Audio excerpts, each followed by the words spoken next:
আমেরিকার যেই মিয়ানমার যেই অ্যাক্ট আছে 2022, যেখানে তারা তারা মিয়ানমার বা বার্মা অ্যাক্ট যেটাকে বলে, এই বার্মা অ্যাক্টের ভিতরে পরিষ্কার ভাবে আছে তারা এই অঞ্চলে কি করতে চায়, কি আধিপত্য করতে চায়। এবং আপনি কোয়াডের কথা দেখেছেন যে এইটা এই এশিয়া প্যাসিফিক অঞ্চলে তারা চায়নাকে আটকাতে চায়। চায়নার কথা বলে আপনি জানেন যে কিছুদিন আগে ভারতের এখনো সেই যেই পিরিয়ডটা চলছে, ভারতের ট্যাক্স বৃদ্ধি করা, ভারত কেন তেল কিনলো রাশিয়া থেকে সেটার জন্য তাকে প্রেসার দেওয়া, জর্জ সরোসের টাকার মাধ্যমে আপনার ভারতীয় জনতা পার্টি তাকে আপনার আক্রমণ করা, কিংবা তাদের রাজনীতিবিদদের চরিত্র হলো, নানান ধরনের ঘটনা চলছে। আমি যেহেতু ভারতের ইন্টারনাল রাজনীতিতে আসলে সেগুলো নিয়ে কথা বলতে চাই না, ওইটা নিয়ে আমি কথা বলবো না। কিন্তু আমার যে জায়গাতে কনসার্ন সেটা হচ্ছে যে এখানে কয়েকটা ফ্রন্টে আমেরিকা খেলছে একই সাথে। অ্যাপারেন্টলি আপনার প্রথমে মনে হতে পারে চায়না মনে হয় টার্গেট, কিন্তু আমরা খুবই পরিষ্কার ভাবে বুঝতে পারছি যে এইখানে বাংলাদেশের কাঁধে বন্দুক রেখে আসলে তিনটা রাষ্ট্রকে তারা গুলি করতে চায়। একটা হচ্ছে ভারত, একটা হচ্ছে মিয়ানমার, একটা হচ্ছে চায়না। চায়নার এই অঞ্চলে তারা প্রভাব বৃদ্ধি করতে চায়, চায়নাকে এক ধরনের তারা থ্রেট মনে করে, আপনি জানেন।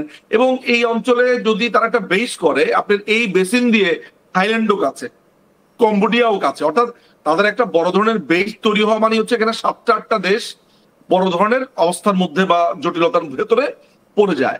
তাদের এখানে সবচাইতে বড় মানে আমরা বলবো ইভিল ফ্রেন্ড কে পাকিস্তান। ফলে আপনি পাকিস্তানের যে লম্ফজম্ফ সেটাও দেখবেন বৃদ্ধি পেয়ে যাবে। অলরেডি তাদের মুনির তো বারবার করে যাচ্ছেন ডোনাল্ড ট্রাম্পের সাথে, কখনো তিনি মিটিং এ বসছেন, কখনো লাঞ্চে যাচ্ছেন, সুতরাং তার লম্ফজম্ফ বেড়ে যাওয়াটা তো খুব একটা অস্বাভাবিক কিছু। একদম আমরা যেমন 1971 সালে রাজাঘাটদেরকে দেখেছি, পাকিস্তানি আর্মিকে দেখে কিভাবে তারা মানুষকে মেরেছে, ঠিক তাদের প্রভু অর্থাৎ আমেরিকাকে দেখে এখন পাকিস্তান রাজাঘাটের ভূমিকাতে অবতীর্ণ হয়েছে। সুতরাং আপনি যেই কারণটা আমাকে জিজ্ঞেস করছেন, কারণটা সিম্পল। সেটা হচ্ছে যে এইখানে তারা, আমরা যে বেইজের কথা বলছি, এই বেইজ তারা করে ফেলছে। এই ডিলটা যেমন আমি সেদিন আপনাদের প্রোগ্রামে বলছি, নন ডিসক্লোজার এগ্রিমেন্ট নিয়ে আমরা কথা বলেছি, যেটা আমরা সামনে তুলে ধরেছিলাম। এই যে এই ডিলটা নিয়ে সেদিন আমরা আলোচনা করেছি, আপনার মনে আছে নিশ্চয়ই। এই জায়গাতে কিন্তু একটা ইন্টারেস্টিং ব্যাপার ছিল, আপনাকে আমি আরেকবার একটু মনে করিয়ে দিচ্ছি যে বাংলাদেশ কোন রাষ্ট্রে এক্সপোর্ট করে, ইম্পোর্ট করে, এবং আমরা যে কমিউনিকেশন ডিভাইস ব্যবহার করি, এবং এখানে সমুদ্র কেন্দ্রিক যে পণ্যগুলো আছে এইটাকেও আমেরিকা নিয়ন্ত্রণ করতে পারবে বলে এখানে পরিষ্কার ভাবে লেখা আছে। অর্থাৎ বাংলাদেশকে কমপ্লিটলি ধরেন কিনে ফেলছে। এবং আমি জানি না যে তাদের জন্য তো সবচেয়ে বড় মাথা ব্যথার কারণ ছিল শেখ হাসিনা, বঙ্গবন্ধু কন্যা। তিনি না থাকার ফলে যেটা হয়েছে, তাদের যে কেয়ারটেকার গভর্নমেন্টটা আছে, অর্থাৎ তাদের যে দারোয়ান সরকার যেটা আছে, ইউনুসের দারোয়ান সরকার, এই অবৈধ দারোয়ান, এদেরকে দিয়ে তাদের কন্ট্রাক্ট, যেমন জিসোমিয়া একটা চুক্তি আছে এবং আকসু। এই জিসোমিয়া চুক্তি বলছে যে তারা অস্ত্র ক্রয় বিক্রয় করতে পারবে। আকসু বলছে, আকসু একটা চুক্তি আছে যেটা সাইন হয়ে যাবে, যেটা বলা হচ্ছে যে বাংলাদেশে আমেরিকার যুদ্ধ বিমান যখন তখন অবতরণ করতে পারবে, ফুয়েল নিতে পারবে। একই জিনিস বাংলাদেশ করতে পারবে। আচ্ছা ইন্দিরাজি, আপনি আমাকে একটা কথা বলেন তো, বাংলাদেশ আমেরিকাতে ফুয়েল নিতে যাবে? আপনি আমাকে এই কথাটা বলেন। অনেকটা ব্যাপারটা এমন হয়েছে যে খারাপ লাগলেও, দাদা আপনার দেশ শুনতে খুব খারাপ লাগলেও বাংলাদেশ কি খাবে এখন সেটা ঠিক নেই, তারা আমেরিকার জ্বালানি ভরতে কিভাবে যাবে।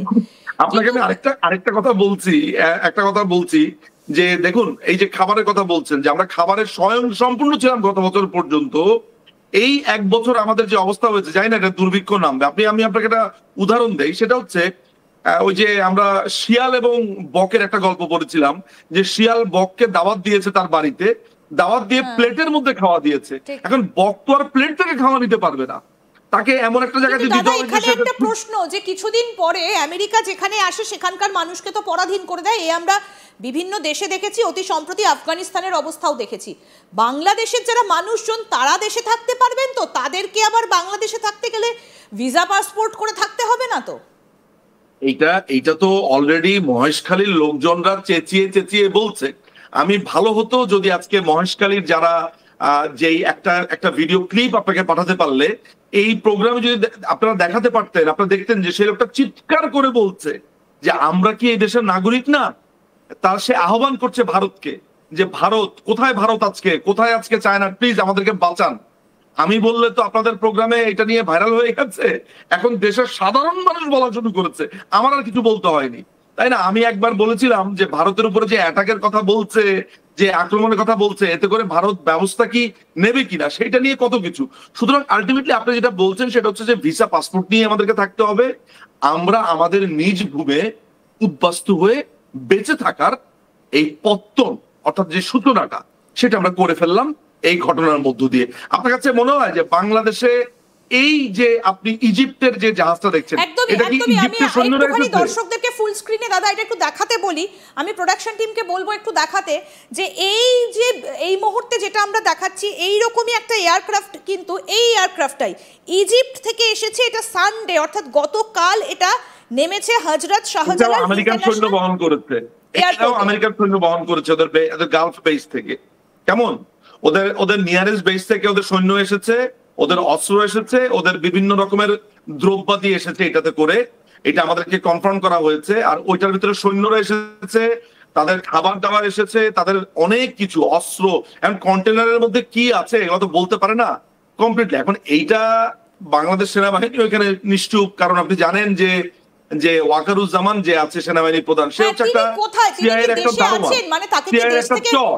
তাকে কি দেশ থেকে বের করে দেওয়া হয়েছে? কারণ মোহাম্মদ ইউনূস তো তার বিরুদ্ধে প্রচুর ষড়যন্ত্র করেছিলেন, তাকে কি দেশ থেকে বের করে দেওয়া হয়েছে না এখনো ওয়াকারুজ্জামান দেশেই রয়েছেন? সেও অ্যালাইন আছে আমেরিকার সাথে, সেও অ্যালাইন। আমি বারবারই বলেছি এরা সব শিয়ালের একরা, ওই সবগুলো একসাথে মিলিত হয়েছে। দেশের প্রতি এদের কোনো ভালোবাসা নেই, কিছুই নেই। পার্শ্ববর্তী দেশে কি হবে, ভবিষ্যতে 10 বছর পরে কি হবে, বাংলাদেশকে কাঁধে রেখে যে আপনার একটা যুদ্ধ বা তাদের শিকারটা করছে বাংলাদেশের কাঁধে বন্দুক রেখে, এগুলো বুঝবার ক্ষমতাও নেই, এগুলো ঠেকাবার ক্ষমতাও নেই। এটা একটি ব্যর্থ রাষ্ট্র বা ব্যানানা রিপাবলিক হওয়ার পথে রয়েছে। এই হচ্ছে আমার মন্তব্য আসলে একদমই। এবং আমি আরেকটু যেটা দর্শকদেরকে বলবো, যে হারকিউলিস বিমান নেমেছে এবং আরো একটা যে ছবি রয়েছে সেইটা আমি একটু দেখাতে বলবো প্রোডাকশন টিমকে। একটা হারকিউলিস নেমেছে বাংলাদেশে, এই যে দেখুন, সেটা আপনাদেরকে বলি। এটা হচ্ছে C-130J সুপার হারকিউলিস, এটা ইউএস এয়ারফোর্সের। এটা নেমেছে বাংলাদেশে চট্টগ্রাম বিমান ঘাঁটিতে, এবং তারপরই কিন্তু দেখা যাচ্ছে যে রীতিমতো একটা হইচই শুরু হয়ে গিয়েছে। আমি দাদা আপনার কাছ থেকে জানতে চাইবো, এই যে হারকিউলিস আসছে, ইজিপ্ট থেকে বিমান আসছে, বাংলাদেশের সেনাবাহিনী তাদের মধ্যে কি এখনো পর্যন্ত বিবেক জাগ্রত হলো না?